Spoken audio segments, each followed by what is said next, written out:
Olá, pessoal, vamos lá para a segunda live do programa ARTEMIS, que vai nos levar de volta à Lua. A NASA já começou a conferência. Vamos entrar aqui, deixa eu colocar aqui um momentinho. Deixa eu colocar aqui direto. Quem quiser ver ao vivo aí, direto na fonte aí, entra no www.nasa. Deixa eu ver aqui. nasa.gov/NASA TV, né?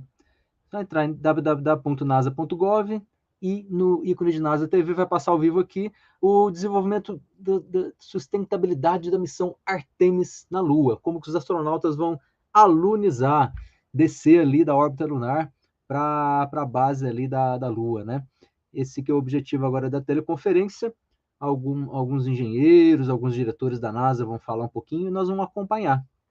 Tá? Deixa eu pegar aqui, então, a telinha. Vamos pegar a telinha.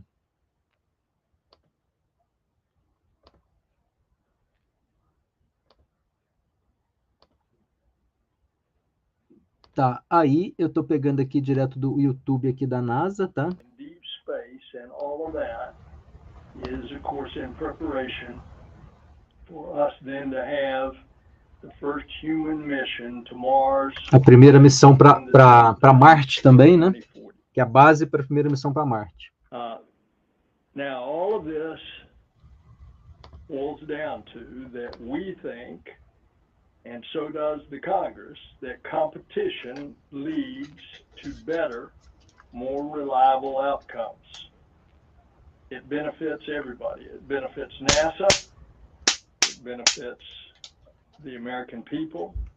Ó, benefícios para a NASA, para a população americana, para os parceiros, desenvolvimento tecnológico. Vamos ver quem é que está falando aqui primeiro. So here it is. Under this new plan, this sustaining lunar development opportunity, oportunidade de desenvolvimento sustentável da NASA, é o Bill Nelson, que é o administrador da NASA, que está falando. Capaz de transportar os astronautas da Terra até a órbita lunar e alunizar, né?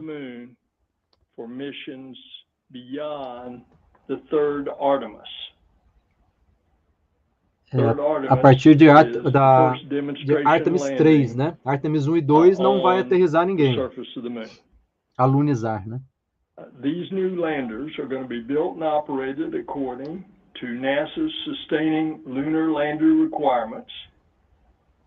É o Bill Nelson, que é o diretor da NASA, está falando. Depois vai falar o Gene Free, que é o administrador dos sistemas de exploração espacial. Depois o Mark Kirashik, que é administrador do programa ARTEMIS. E a quarta vai falar Elisa Watson Morgan, que é Human Landing System Program Manager, é a gerente do sistema de alunizagem. It's going to help ensure that we have the technical capabilities to carry out the mission. And additional landers will help increase the cadence of the missions at which we are able to land astronauts on the surface of the moon. O meu objetivo é ficar a par dos desafios do programa ARTEMIS, né, dos planejamentos, e vou anotar algumas coisas, tá?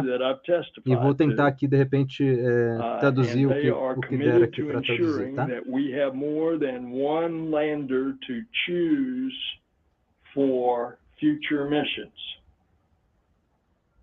We're expecting to have both Congress support and that of the Biden administration. And we're expecting to get this competition started in the fiscal year 23 budget. And of course, those details para 2023, que é quando o lander, que é o alunizador, estará preparado, ele está dizendo que terá pelo menos mais de um e os partners, os parceiros, estarão fabricando aí até 2023.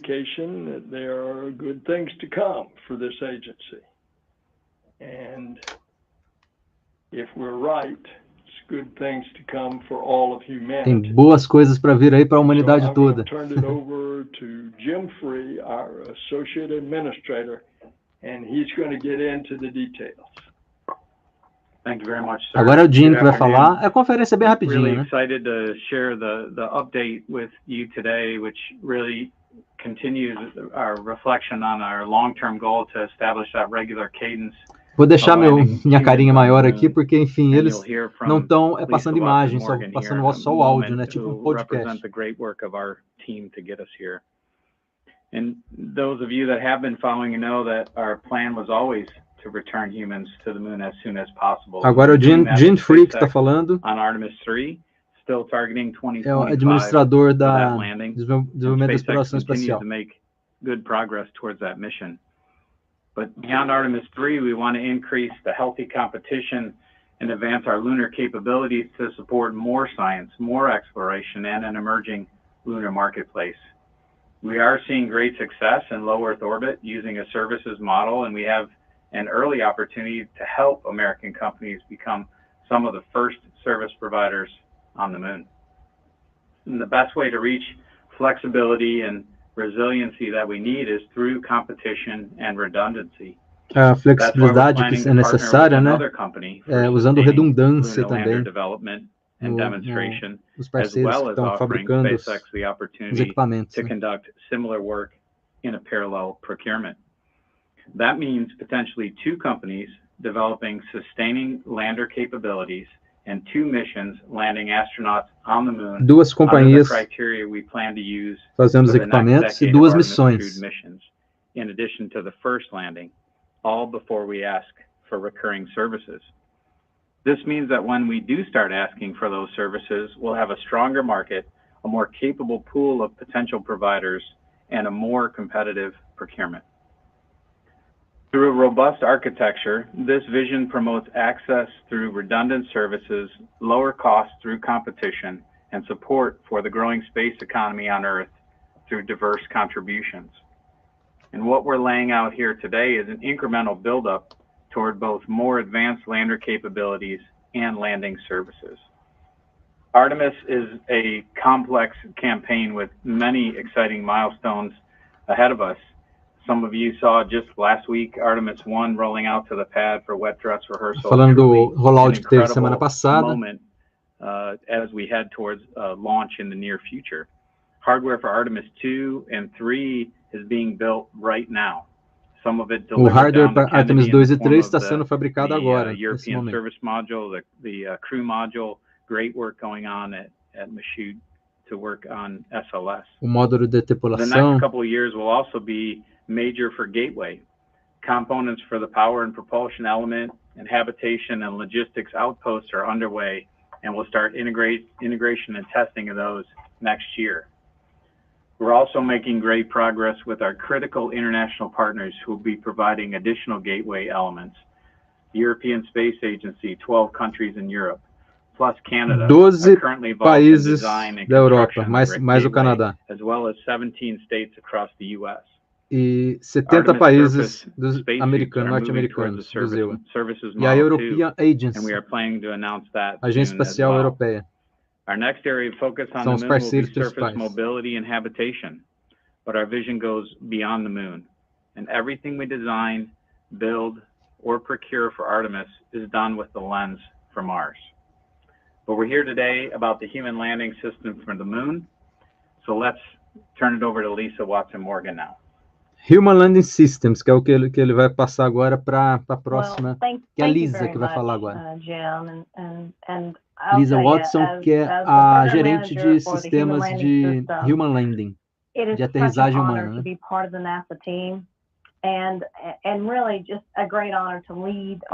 É uma grande honra liderar esse Human Landing System, que a Lisa está falando, Lisa Watson. Está agradecendo a todo mundo aí na agência.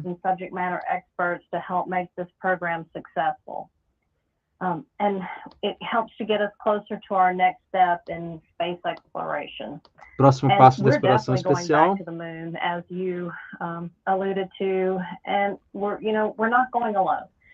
Não estamos indo sozinhos.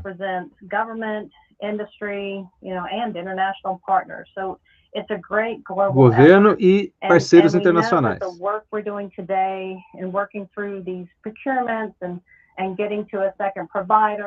And still continuing the work with our current contract for our near-term mission with SpaceX, all of this work will help to write new chapters in history, and for that we are so excited. And so the human landing system will take astronauts to the lunar surface as part of Artemis 3 in just a few short years. A partir de Artemis 3, o sistema de aterrissagem humana vai levar os astronautas da órbita lunar até a Lua. Just, last year, like you mentioned, we awarded what we call Appendix H, Option A, and that work was awarded to SpaceX. And that's one uncrewed and one crewed demonstration mission to the moon, and that work is going great. Ele está falando do trabalho com a SpaceX, né? SpaceX. Appendix N, and that is work that HLS awarded to 5 U.S. American companies to further inform and mature our sustaining requirements in anticipation of this development activity that we're announcing today. And we've also been very busy these last few months in preparing how we are going to purchase these future missions, because that's really key to our future. A chave do futuro é esse sistema aí de alunizagem da Artemis 3. Eles estão trabalhando muito duro aqui nesses últimos meses. Our objective is the same, but our approach has definitely improved. We're separating sustainable lander development and demonstration missions from our transportation services, which will create competition and help us expedite the award for the sustainable lander development. And we did much of this through listening to industry. We acquired a lot of industry feedback because, as we mentioned, ela está dando muito reforço aqui ao feedback das indústrias que têm trabalhado com a NASA, né? Os experts da NASA e dos parceiros industriais. And promotes a resilient plan for establishing a long-term presence under Artemis with regular crewed lunar landings. So our strategy allows NASA to partner with industry to develop that second sustainable lander capability, including a crewed demonstration landing, increasing the competitive pool of capable providers ahead of our upcoming and future lunar transportation services for our Artemis astronauts, which is also very key. So NASA is definitely committed to maintaining a flexible and resilient lunar exploration plan that will allow for future commercial partnerships as new capabilities come on and as funding permits. And again, we've been working with industry through Appendix N and through Appendix H, Option A, and even before that with an instrument we called Appendix E.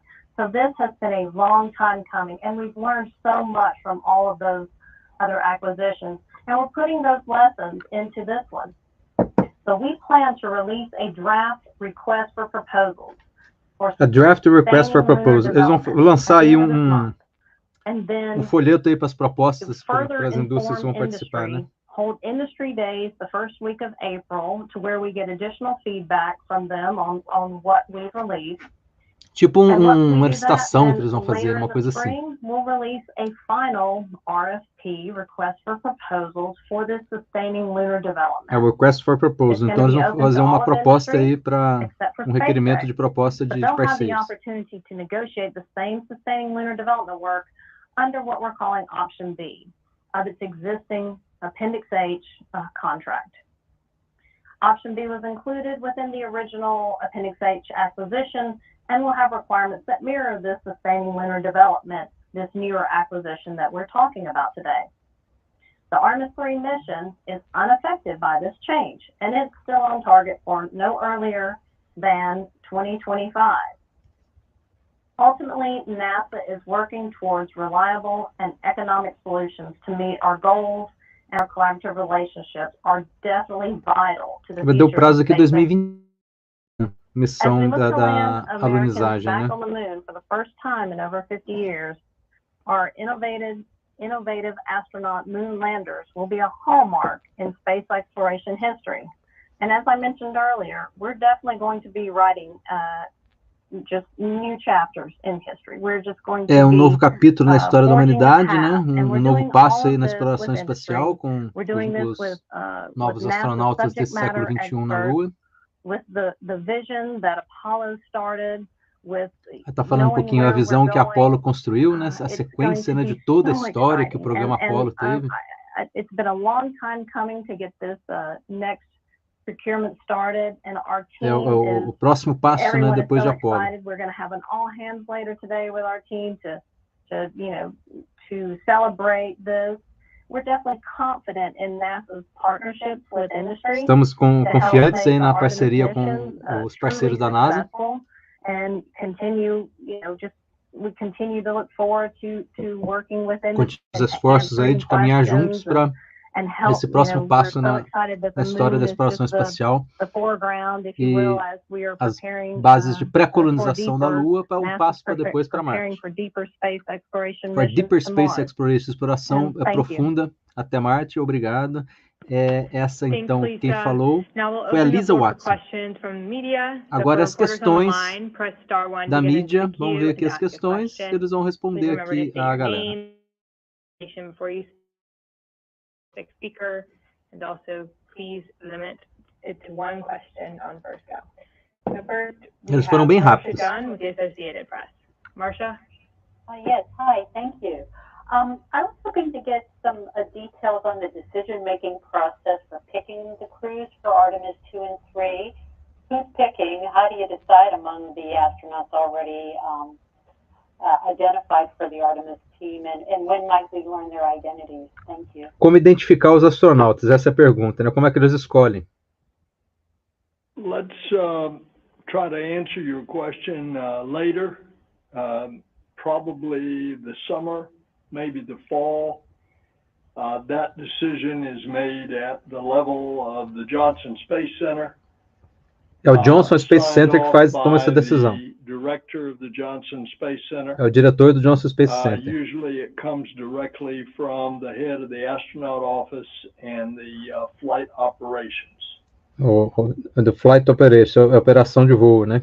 Thank you. And now we have foi bem conciso. Os astronautas vão partir lá do Johnson Space Center do Flight Operations. I know you said you're waiting on the president's budget, but I'm just wondering if you can give us any sense, even a ballpark of how much money you're talking about here. And I just want to confirm that this will be a fixed price contract. Also, there was some mention about a second SpaceX demo mission. I'm just curious what that was, or if that's just the uncrewed landing ahead of the crewed landing. A pergunta do SpaceX tem nada a ver com o programa da Lua, mas enfim. The president certainly has the prerogative to announce his own budget, and it's my understanding, Christian, that that's coming next week, early in the week. With regard to the other questions there, Jim? Yes, sir. Quanto dinheiro vai custar também o programa, eles perguntaram. Price, milestone based, as we're operating today, and the second SpaceX, that is, as Lisa talked about, we're going to have the open competition for other companies to bid on the sustaining requirements, and we will add to SpaceX's existing contract the option B, which will be to build a lander to the same spec that the other companies will bid on as well. So that is the second SpaceX lander. Thanks, Jim. Next, I have a question from Michael Sheets with CNBC. Just to go in a little bit more here on the budgetary side of things, I know that you guys are going to wait until President Biden issues a new idea here, but given the size of the previous contract values and the bids that were placed underneath the HLS program previously, are you expecting that this lunar lander would be in that same range in terms of the contract NASA would award, or are you putting into place a much more stringent policy on the maximum bid here? Perguntando aí como que é a Michael, programação stay tuned with regard to the budget. de valores, né, do budget, de quanto vai custar aí os sistemas I would de just add, aterrissagem, alunizagem, né? we are informed by the bids that we got previously and some of the things we've heard in development with our contractors under the Appendix N, which was to buy down risk to better understand the requirements for this new procurement, which also then will affect what we expect the bids to come in at. Não respondeu, disse que está estudando nossos contratos para saber quanto vai sair. Hi, question probably for either Jim Free or Lisa Watson Morgan. I'm just curious how the new program will differ, any difference in structure between sustainable lunar development and the HLS program. Is it just a different set of criteria for the lander, or will there be differences in how they're managed and run? Lisa, why don't you go ahead and take that one? Okay, yeah, thanks, Jim. And thanks, Jeff, for the question. The HLS program will still be the overall program, and we'll have multiple swim lanes of work under it, projects almost, if you will. And we'll have the option A work, which is the initial lander, uncrewed and crewed. Option B, similarly, and then the sustained lunar development. Have that broad agency announcement, fixed price contract also under it. And so the option B and the sustained lunar development will have a very similar requirement set. They will be our sustaining requirements, which is really key to getting, to the sustainable campaign that we're wanting to get to. As diferenças aí dos landers da Artemis 1, 2 e 3, né? Que a partir da Artemis 3, que ela vai ter que ter um sistema de alunizar os astronautas na Lua, demo né? landing and the Artemis 3 landing under their current contract, and then be able to compete for a sustaining contract with everyone else for follow-on vehicles, or does the option you're exercising with SpaceX now include that third lander? And I apologize for my denseness. I'm not sure I get it. Thanks. No, Mr. Harwood, understand. We want to make sure everybody gets it, so it's not that at all. So option B will be negotiated strictly with SpaceX on their existing contract. And then, so we exercise that based on the option we have in that contract. And then there'll be a separate. Agora que eu entendi, o SpaceX, então, ela vai fornecer esse módulo aí de desenvolvimento do módulo lunar. Vai ser junto com a parceria com a SpaceX. Só que interessante.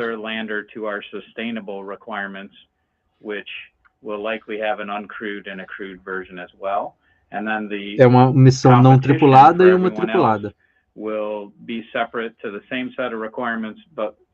Então, são requerimentos distintos, né? Para cada missão, a tripulada e a não tripulada. Next, we have a question from Marina Corin with The Atlantic. Hi, everyone. This question is for Administrator Nelson about relations with Russia in light of the war in Ukraine. NASA statements have stressed that NASA and Roscosmos are dedicated to cooperating. At the same time, the CEO of the company that is developing one of the lunar landing systems that we're talking about today is making public statements like challenging Putin to a physical fight. I'm wondering, how does something like that, or how could it affect NASA's working relationship with Russia moving forward? Como a guerra da Rússia contra a Ucrânia, na invasão da Rússia na Ucrânia, vai afetar o programa espacial da NASA, porque tem alguns parceiros russos, né? The professional relationship between the astronauts and the cosmonauts on board the station, as well as the professional relationship between mission control in both Houston and Moscow, continues unaltered. Então, a missão de controle de Houston e Moscou e os astronautas da estação espacial continuam inalterados sem nenhuma alteração, né? When 3 cosmonauts launched on a Soyuz, as expected, as planned, even after some of this talk that you're talking about. And it is expected without a hitch that 2 cosmonauts and Mark Vande Hei will return at the end of this month as planned. And all personnel, American and Russian, involved in that landing are being put in place. So the professional relationship continues unaltered. As relações continuam inalteradas Next, we have a question na from estação Kenneth espacial. James in New Ele York reiterou, Times. né? Hi, thank you. The crew demonstration from A the second relação provider, Estados Unidos e would that Rússia, be né? Artemis 5 or would it be like an additional mission added to the Artemis manifest? Eu não peguei direito a we're pergunta looking agora. at the delivery of these landers in the 2026-2027 timeframe. So we'll look at assignments as each provider, SpaceX and the other provider, move through their path of development. So we haven't assigned them to a mission today because we want to see how the development goes. As we know, the development of this is challenging and difficult. So we're looking at more of when they'll be done and how they're going to be done to then look at where they're assigned to. But the 2026-2027 timeframe is where we're looking right now. É 2026, 2027, prazo que ele deu aqui, talvez, Next, we have Irene Kloss with para a última missão Week. Artemis, talvez. Thanks, Jackie. The press release, it sounds like the option B for SpaceX HLS has already been exercised. If that's so, when did that option get exercised, and what does it bring SpaceX's total HLS contract to? And for Lisa, could you just clarify that new entrants in this program would do a demo mission that would be outside of the operational Artemis 4, 5, 6, 7, and so forth? Or is the idea to handle it more like how Sierra Nevada is becoming a CSR provider without doing demo missions before going to station? Just for understanding how you're thinking about Ele está perguntando se vai ter algumas missões demo antes de efetivamente lançar os Okay, and foguetes, Jim, né? if you want to jump in, this is Lisa, feel free. But option B has not been exercised. We are planning on, working towards that. And we, for the second provider, this competition that we have, once we choose that provider, then they will need to perform an uncrewed landing demonstration. Vai ter uma uncrewed landing demonstration, uma demonstração de pousos a lot of it depends não on tripulado. Their development, the speed at which they're able to go, how mature they are. And as I mentioned earlier, we have had, numerous other mechanisms, Appendix E, Appendix H, and Appendix N, all building up and leading to additional progress, to get various providers ready for this opportunity. And so that's how we will do it. It's not necessarily an on-ramp per se. Então vai ter aí algumas demonstrações de pouso não tripulados com os contratantes parceiros. Hi, thanks very much for doing this. I want to make sure I understand this, and I hate to belabor it, but just so we're clear, the current plan now is that Appendix H envisions an uncrewed landing by SpaceX, Artemis 3, and then one additional Artemis mission. And then the Appendix N missions that we're discussing here means that one additional company will be awarded a development contract to do an uncrewed demonstration mission, a crewed flight. And then once all that's done, then you will have awards for future sustaining missions to one or both of those companies. Is that right? Or if not, please explain. Está perguntando aí se vai ter depois da Artemis 3 novas missões além. On the SpaceX side, we have the uncrewed and crewed that are associated with the option A in Appendix H, and then there'll be an uncrewed and crewed on option B for SpaceX, and then the remainder of it for the new provider you had correct, and then how we transition into services. So you just had one uncrewed mission for the sustainable lander under SpaceX missing. Respondeu que vai ter só Artemis 3 uma missão. As demais não citou. Thank you for doing this. Yeah, just a quick timeline question. When, if all goes according to plan with the RFPs and so on, I mean, like, when do you foresee actually awarding this second contract? I mean, how much time do you want this to give the second developer to kind of get up and running by 2026, 2027? Perguntando pouco mais aí do cronograma para 2026, 2027, as próximas missões Artemis. So, if everything goes as planned, we definitely, as soon as we possibly can, but at the onset of the new year's, when we would shortly thereafter is when we would like to award. Next, we have a question from Lauren Grush with The Verge. Thank you, Jackie. My question is for Bill. I'm just wondering if you can elaborate more on the kinds of assurances you have received from Congress that there will be additional funding for the second lander, seeing as how the budget shortfall was the main reason that SpaceX was the sole selection for the original HLS contract. So how certain are you that that money will materialize? Da onde vem o dinheiro? Está perguntando pouco do orçamento aí. That agreed with my position that we ought to have competition, and therefore, why don't you ask that question again after you see the president's budget? Ele passou a bola para o orçamento do presidente. Dá uma olhada lá no orçamento do presidente. Não respondeu. Thank you. I'm interested in the transition from Appendix N to the new program. Can you talk about the lessons learned from Appendix N, and how can you provide any more details on how the requirements for the sustainable lander program have been changed, perhaps because of those lessons? It sounds like it would call for more astronauts to be on board, larger cargo capacity. Maybe Lisa or somebody could provide more details about that. Thank you. Yeah, thank you. This is Lisa. I can certainly start that. So in looking at what we wanted for a sustaining lunar campaign, you're exactly right. We want more cargo. We want more upmass. Clearly, we want more science.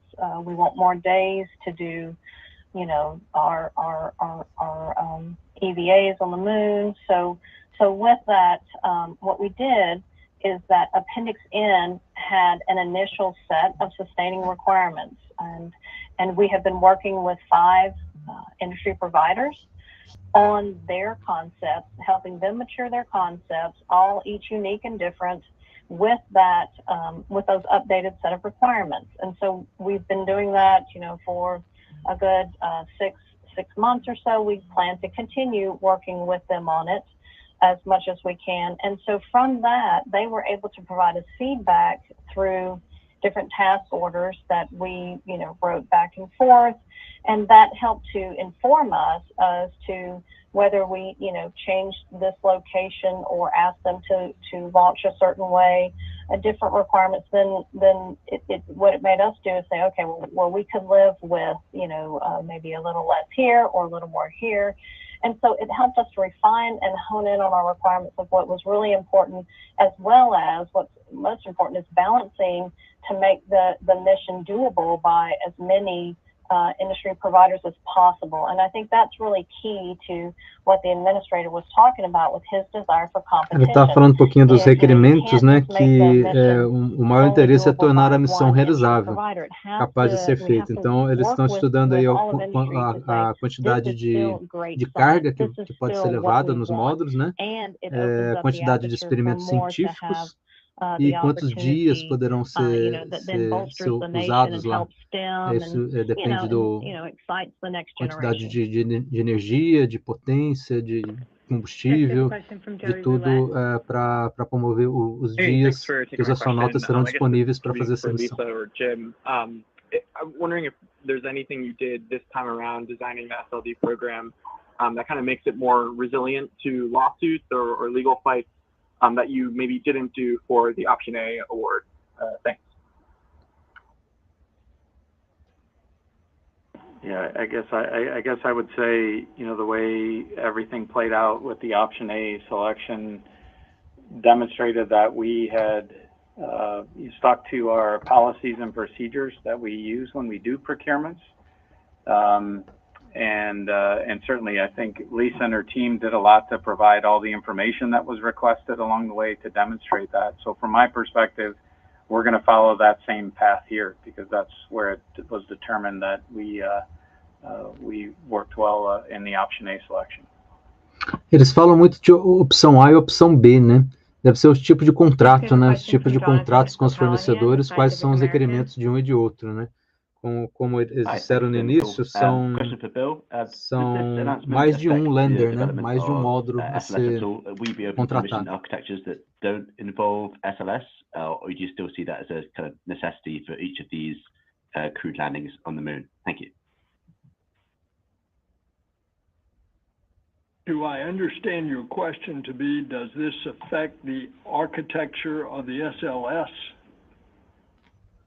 Does it affect the mission architecture that involves using SLS? Will you be open to other landing suggestions that don't involve SLS and Orion? No, we are proceeding exactly along as planned. And remember, when you get around to Artemis 4, you've got the extended upper stage. So you have a larger, more powerful rocket than Artemis 1 and 2 and 3. We have to have another mobile platform and that is taller because it's a larger rocket. That's the only difference in the architecture. Diferença de arquitetura dos programas, então, Artemis 4, que vai ser um foguete maior, vão precisar de outra plataforma móvel, porque o foguete vai ser maior e alguns elementos, extended elements. Então, a arquitetura é diferente do Artemis 4. And you didn't because Congress only gave you 25% of the funding. So that forced you into the situation where now you have one contractor and now you're doing this separate procurement with a different set of requirements. So is this a situation where it actually was good news that Congress didn't give you all the money you needed because somewhere along the way you already decided that the first SpaceX lander was not going to be enough for the sustained mission? I guess I'm trying to find out what had happened if Congress had given you the full funding so that you could have chosen two HLS providers originally. Está dizendo que o Congresso não deu o dinheiro todo lá que a NASA pediu, né? Deu só 25%, e como que eles vão fazer com as questões orçamentárias? I mentioned earlier that we learned things on Appendix N that helped us understand the requirements and our configurations better, which helped us how we put this solicitation out. So and we bought down technology risk as well in Appendix N. So we're anticipating that some of that drops the cost of the landers. We also have instituted in this procurement options in both option periods in both the option B and in the broader procurement, where if we don't have enough funding, we will, or someone's not progressing, we will move off of that procurement. So it's not when we do this, we're buying both landers at the same time. This is a progressive build up as we go. That says we're making the budget that we have available. É um sistema progressivo, ele usa o dinheiro que ele tem disponível, né? Então são os dois landers, ele não vai comprar os dois de uma vez só, vai ser o primeiro, se precisar diminuir alguma coisa do segundo, eles diminuem. So we'll look at the budget and you'll see it when it comes out, and we'll look for the bids that many folks have told us, hey, you know, we've learned a lot and we think our bids can be better this time also. Então ele vai trabalhar com o dinheiro que tem. Eles vão sempre esperar um orçamento melhor, mas vamos fazer os ajustes necessários. Thanks for doing this. For Lisa Watson Morgan, I guess I'm looking for some big picture description of how you're approaching this. When SpaceX was chosen, you emphasized the kind of unique new approach they provided in their lander proposal. So now I know you're going to be getting feedback from industry, but to what extent are you going to be interested in prioritizing like a unique approach that is, something completely different than SpaceX's method? If you could just talk about that a little bit. Thanks.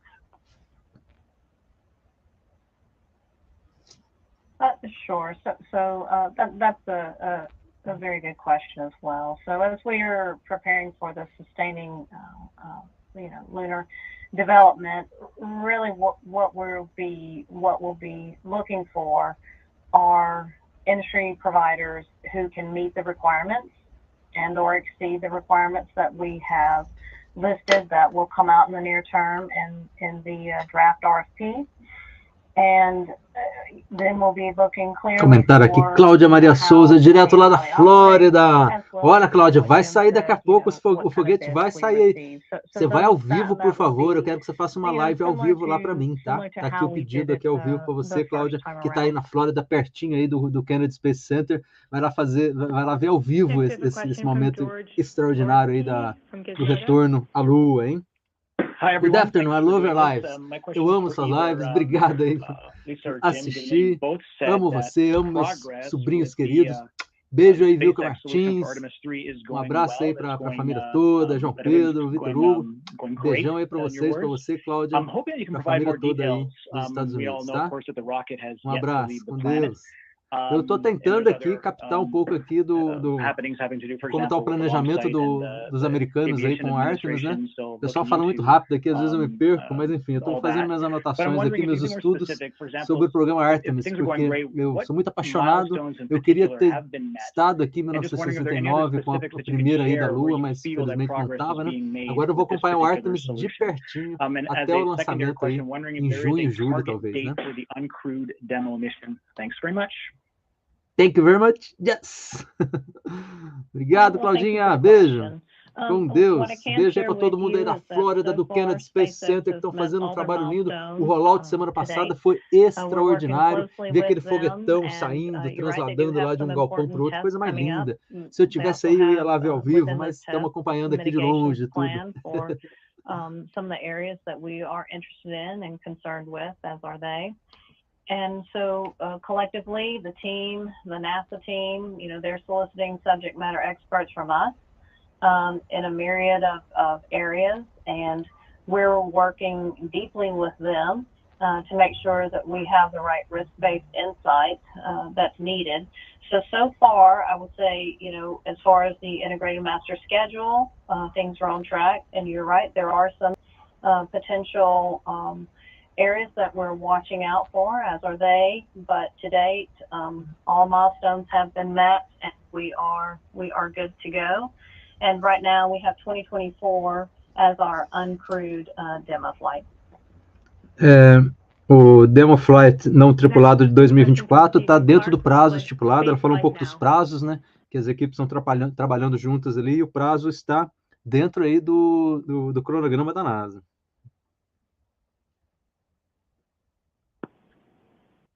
Steven?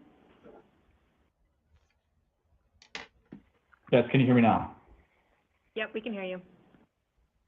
Sorry about that. I'm going to follow up on the previous question with Lisa Watson-Morgan.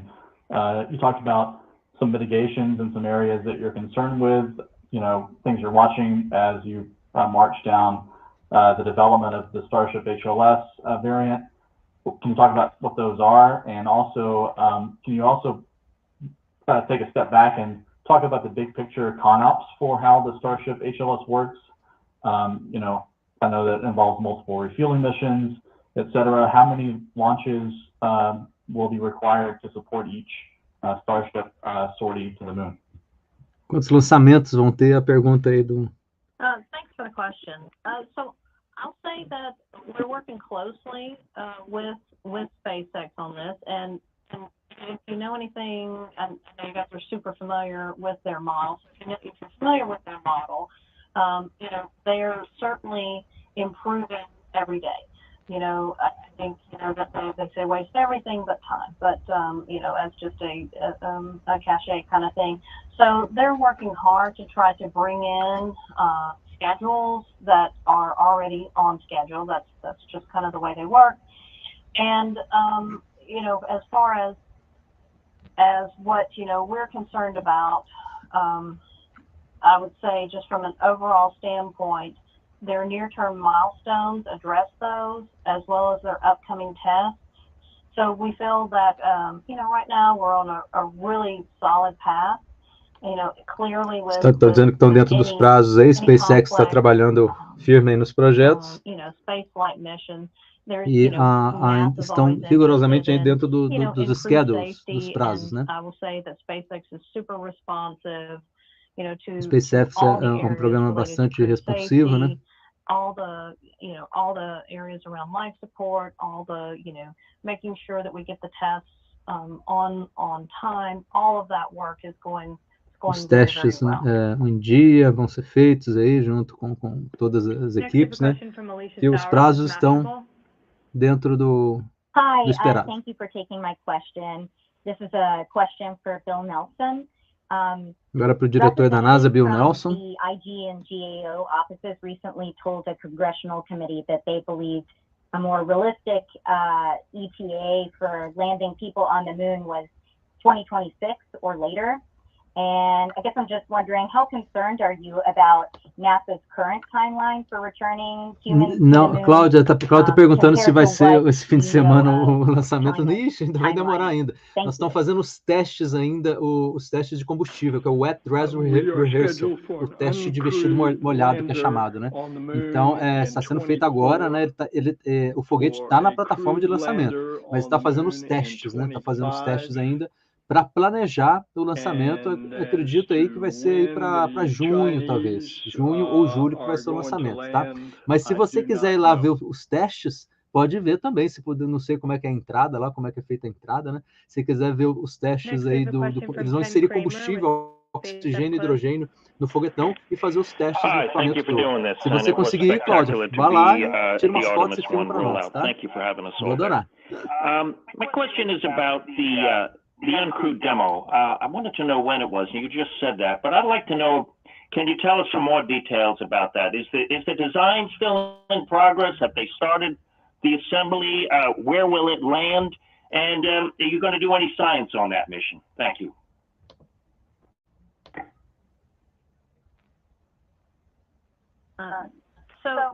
Está falando um pouco de como vai ser os experimentos científicos, né? Right now on all the aspects of what that flight could be, because, Isso, o Artemis 2 em 2023 e o 3 em 2024, isso. Eles falaram aqui para 2025 o Artemis 3, tá? 2025 para o Artemis 3. As we mentioned, it's in 2024. We're working through what that system will look like, what will it have on it, what will we test out. And the requirement is really to safely land. That is the requirement. And if we are able to capture more and do more with that, clearly we will. But right now we're on track and looks like we will have everything ready at that time. And if I could just add to that, we're going to take every opportunity we can when we're putting things on the lunar surface to take science with us. This Artemis architecture and plan, our primary objectives are getting the crew back safely from the mission and doing science. So every time we can land something on the lunar surface, we're going to Então, os objetivos são aterrissar o homem na Lua e fazer experimentos científicos. São os dois grandes objetivos desse programa Artemis, né? For SpaceX, on the new option B, we're going to have a crewed lander. Okay, and for the other new entrant, we will have an uncrewed and a crewed. So I'm sorry for confusing that earlier. Thanks. Next, we have a question from Russell Pounds of Pacific Rim Media. Good morning. This is Russell in Anchorage, Alaska today. The question's for Lisa. Question para a Lisa agora, né? A entrada paga $50. Nossa, pagava muito mais. Pagava até mais para entrar. Artemis efforts to take a lander from lunar orbit to the surface of the moon. And I'm thinking here about Maio vai chegar no meu aniversário. innovation Mas eu tô since the achando que last vai time we pegar ali tried para this junho, 50 talvez. years Mas se ago. for em maio, vai ser um presente para mim. Oh, great question. Eu perdi a And thanks questão for the aqui, mas question. vamos ver. É para So Lisa I agora. think what's most exciting to me is that we are doing it a little bit differently this time. We're not specifying the design, as an additional question earlier was asked. We're opening it up and saying, hey, here are the requirements, and any design that meets or exceeds these, that's safe, that can do. Ele está dizendo que eles não estão sendo muito duros no design, né? Estão deixando o requerimento, a proposal, em aberto para ter aí o compartilhamento aí de tecnologias dos parceiros, né? Então, o design da NASA não está muito rígido. Ela está querendo criar junto aí com os parceiros essas missões, né? Is to a point to where we can try different methods, and to me it's really exciting trying. Muito legal isso, né? Uma parceria com várias pessoas aí da indústria, os parceiros internacionais, do governo, né? Next we have a question from Derek Newsom with Space Scouts. Hi, my question is for Lisa Watson-Morgan. The HLS landers were baselined around a 3-stage single-use lander. The new landers being outlined, will the baseline be the same lander, or is NASA planning on releasing a new baseline? Good question. And so initially we had a 3-element government reference design, and that was just to help the NASA team to hone up and understand from a physics-based standpoint, entry, looking at the different aerothermal, plume surface interaction, all the items that are important, in general for us to understand. And so what we are doing now is we're saying, okay, we're not asking for that 3-stage lander. What we're saying is. Eu me perdi aqui com a Lisa, ela está muito técnica aqui, falando de sistemas de requerimento dos sistemas da Lua. Eu me perdi um pouco aqui na Lisa, mas deixa eu ver aqui a contribuição da Cláudia, lá direto da Flórida. Vamos ver aqui o que ela está dizendo. O tempo de sobrevivência dos astronautas do módulo lunar. Ela está falando um pouco das tecnicidades aí do módulo lunar. A Cláudia está dizendo, o The Washington Post informa que 2022, esse ano, né, poderá ter estreia de uma série de novos foguetes, como o Vulcan, da United Launch Alliance, e o Terra 1, da Relativity Space. Acho que de repente, são privados, né, como o Elon Musk, né? Depois de problemas em 2021, a Boeing ainda deve lançar a espaçonave Starliner em maio. Ou seja, tem muitos foguetes lançando aí, ainda em 2022, para a gente ficar atentos, né? Obrigado, Cláudio. Eu amei, fui 2 vezes. Vai mais, vai por mim, Cláudio, vai por mim. Eu amei as fotos que você me passou, tá? Do Kennedy Space Center. O Museu dos Astronautas, coisa mais linda do mundo, né? Depois eu vou compartilhar no Face aqui com a galera aqui um pouco dessas fotos aí. São tesouros da humanidade, né? Então, Cláudia, aproveita a Artemis, vai aí dar uma olhada nos testes que estão fazendo aí também. E aí quero ver você aí passar as fotos ao vivo para mim, tá? Muito obrigado. O professor Gilberto Sêntico aqui de Chapecó viu que era até na astronomia. Pois é. Vamos para a Lua, Gilberto, vamos para a Lua. Estou fazendo anotações, vou aproveitar aqui o parênteses aqui, então, do professor Gilberto, que é da área literária, e também fazer um anúncio aqui, né? Já estou começando minhas anotações para escrever um livro de ficção e um de não ficção sobre o programa Artemis, tá? Então, um de não ficção é fazendo isso que nós estamos fazendo aqui, ó. Ver como é que a NASA projetou, como é que está sendo os testes, tudo. Fazer um não ficção sobre o programa Artemis, conversando um pouquinho com o Apollo também. Então, tem que ver as origens do programa Apollo, as primeiras missões, as que deram problema. Apollo 1, que infelizmente morreram os 3 astronautas. Apollo 13, que teve algum problema também. A 11, que nós conseguimos chegar lá, né? Então, pegar um pouco dessa história toda do programa Apollo e conversar com a Artemis. Esse é um livro de não ficção que que eu quero escrever. to E put o outro é um crew de on it, ficção. and E aí eu não then tenho nem there ideia then ainda de like within a qual year será os later temas, né? we'll have the De pegar um crewed pouquinho sobre isso aí, a demonstration, and we nossa will use what we fixação, learned né, from the na Lua também, né? uncrewed in Usar um order to pouco do aí de that. ficção Now, that científica uncrewed e lander fazer um may livro sobre isso também, also, com a Lua we como may tema, né? leverage Aproveitando o that Gilberto, eu já landing estou contando to meus put projetos some science literários aqui on it. I também. think is what Jim Viu que até na was astronomia. alluding to, you know, trying to make the most out of each Sim, landing, isso. as, you know, landings Vamos are escrever really sobre a precious Lua, to professor us. Gilberto. Now, within this lander construct, many Vamos of voltar aqui para a industry Lisa, ver o providers que a have Lisa está said that falando. large cargo, we're talking in the 14-ton range, there's a lot of synergy between that type of large cargo delivery and their human landing system design.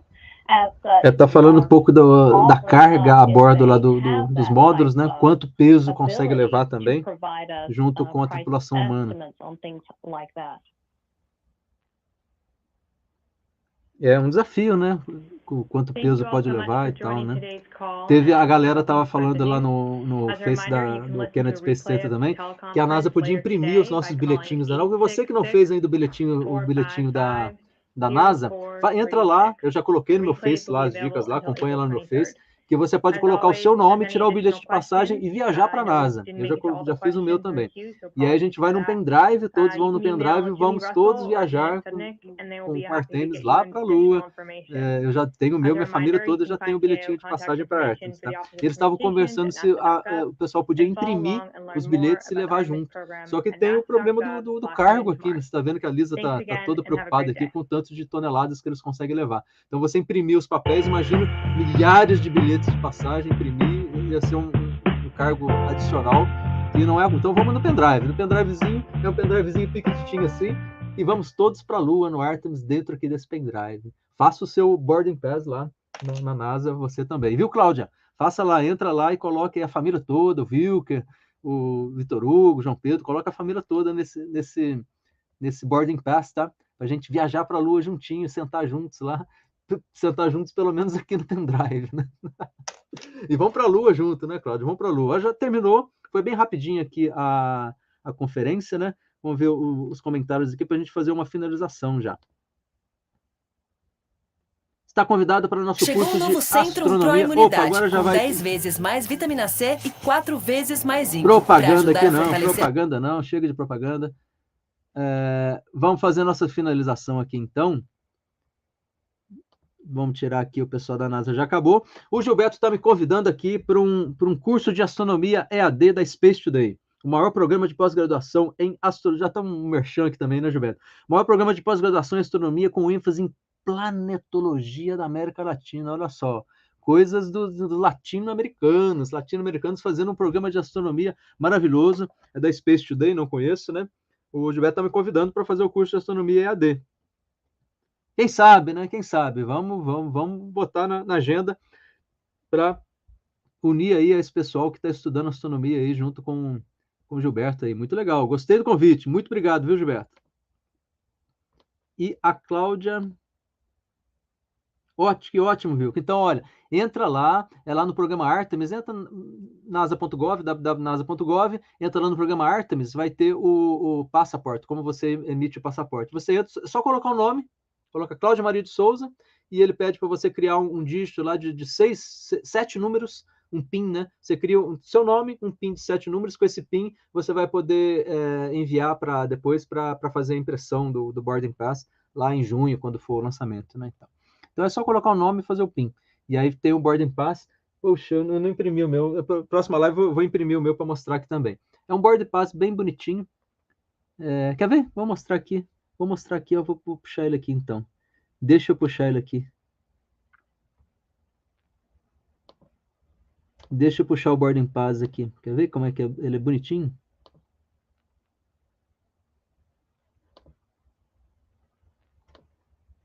Deixa eu abrir ele aqui. Deixa eu abrir o bichinho aqui, ó. Eu tenho aqui o NASA, Boarding Pass, tem da família toda. Olivia, Maria, Regiane, Silvio Gomes, o professor de inglês lá de Minas Gerais. Meu pai, minha mãe. Deixa eu mostrar o meu aqui, então.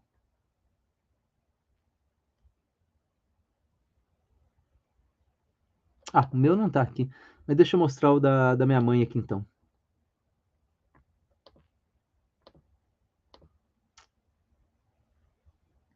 Olha aí, esse aí é o boarding pass, então, ó. Aqui você entra lá no site da nasa.gov, o programa ARTEMIS, e aí ele vai pedir para você colocar um nomezinho e um PIN de 7 dígitos. É bem facinho, rapidinho. E o inglês pode ser um inglês bem facinho também, tá? Aí você coloca o seu nome. Olha lá, Cláudia, olha a dona Zélia aí, Cláudia. Vamos levar a dona Zélia para o espaço! Vamos levar a dona Zélia para o espaço! Então, Zélia Paiva já está aqui, ó, Boarding Pass Artemis 1, Zélia Paiva, que é o Launch Site, Kennedy Space Center, Florida, Space Launch System, SLS, que é o foguetão, né? O Launch Destination, Lunar, o quê? Lunar Orbit, órbita da Lua. Então, o destino é a órbita lunar. E o spacecraft é Orion, que nós vamos estar a bordo da Orion, que é a espaçonave que fica lá em cima do foguetão. Lembrando aí também, o foguete, essa parte toda do foguete é mais combustível para conseguir levar a nave ao espaço, né? Então, ele é desacoplado, toda essa parte do foguete aqui, os boosters, né? Só fica a parte, cabecinha da nave ali, que é a Orion, né? Que é o módulo lunar que vai até a Lua e depois volta, é mais fácil para reentrar na órbita da Terra, né? Então tá aqui, Artemis 1, Mile Earned, ó, as quantidades de milhas que a gente ganha, para quem gosta de avião aí, ó, 1.300.000 milhas. National Aeronautics and Space Administration, tem um númerozinho aqui, tem o QR Code, que você pode entrar no QR Code e depois imprimir, Boarding Now, Artemis, então esse aí é o passaporte, tá? O que eles vão fazer? Vão colocar num pendrive, pendrivezinho e nós vamos voar na Orion, lá junto com a galera na Lua lá também. Então, Dona Zélia na Lua, né, Cláudia? Que legal, Dona Zélia na Lua. É isso aí. Nem contei para ela ainda. Ainda vou ligar para ela para avisar que ela vai viajar para a Lua com a gente agora em junho. Acho que em maio está muito corrido, acho que vai ser em junho. Cláudia, então, fechando a live aqui. Vamos ver os que ótimo, eu quero. Então a Cláudia só fazer lá. O Gilbertão, forte abraço, querido amigo, forte abraço, Deus abençoe, Gilberto, um grande amigo literário aí. Vamos escrever sobre a Lua, que agora tempos bons para escrever sobre a Lua, viu, Gilberto? Viu que você deveria fazer sempre, um rapaz muito inteligente. Obrigado, Cláudia. Fica aí me elogiando. A gente gosta também, legal. Dona Zélia na Lua. É isso aí. Vamos terminando aqui. Então, façam aí o seu boarding pass, quem quiser. Adorei também. Muito obrigado. Para a gente poder subir aí em junho para a Lua com a NASA, tá? Beleza? Então, esse foi só 30 minutinhos, só o Bill Nelson, que foi o diretor da NASA, o Jim Free, que é o diretor da Artemis, e a Lisa Watson, que é a diretora de exploração espacial. Eles falaram um pouquinho aqui dos planejamentos, como que está fazendo os planejamentos da missão tripulada aí para 2024, 2025, né? E alguns requerimentos aqui, como é que eles estão fazendo aí os contratos junto com o programa SpaceX. Falou que tem muito parceiro internacional participando, né? São aqui, ó, que eu anotei, 12 países, a maioria da Europa, né? 70 estados norte-americanos que estão contribuindo, fornecendo o know-how, tecnologia, pesquisa, o hardware mesmo, né? Ou fabricando alguma peça, né? E a Agência Espacial Europeia, que é um parceiro muito grande aí dessa nova exploração espacial aí, de retorno à Lua, depois de 50 anos, a nova exploração da Lua aí. Eu estou super ansioso para esse foguetão, esse que está aqui na tela, que é a Artemis 1, lindão, voar lindo aí, o lift-off, né? 3, 2, 1, and lift-off! Tô doido para chegar esse momento, e vai chegar daqui a pouco, né? Em junho, talvez. Eu tô postando para junho, a Cláudia tá mais esperançosa, acho que é maio, mas eu acho que vai ser junho, quiçá julho aí, talvez. Beijo grande a todos, beijo grande. Cláudia, se puder, veja informações que você tiver aí da Flórida, tá? Sobre o lançamento aí, sobre como tá sendo os testes também, e a gente vai se comunicando, beleza?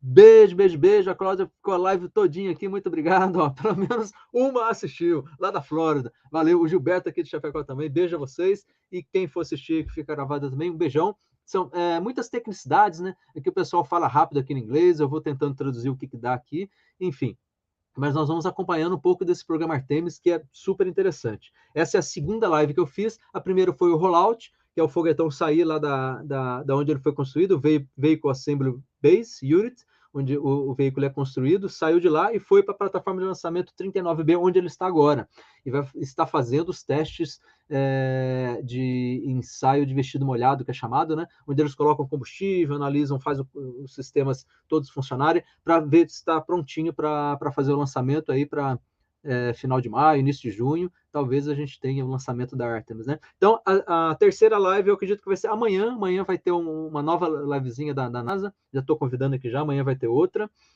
Vai falar um pouquinho sobre a história dos 50 anos de exploração espacial, um pouquinho do programa Apollo.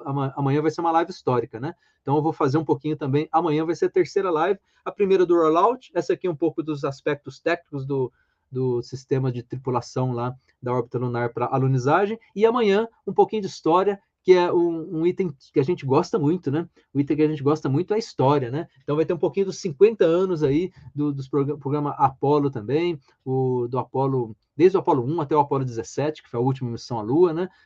Um pouquinho de lá até aqui, como é que está sendo esse desenvolvimento. Amanhã a NASA vai fazer um pouco dessa história aí, e eu vou acompanhar de pertinho, transmito aqui também, faço aqui minhas traduções do jeito que der aqui, tá? Valeu, beijos, adorei, pode deixar, sim. Então, um abraço, fiquem com Deus e até amanhã. Amanhã tem um pouquinho de história do programa espacial Apollo aqui da NASA. Um beijo, com Deus.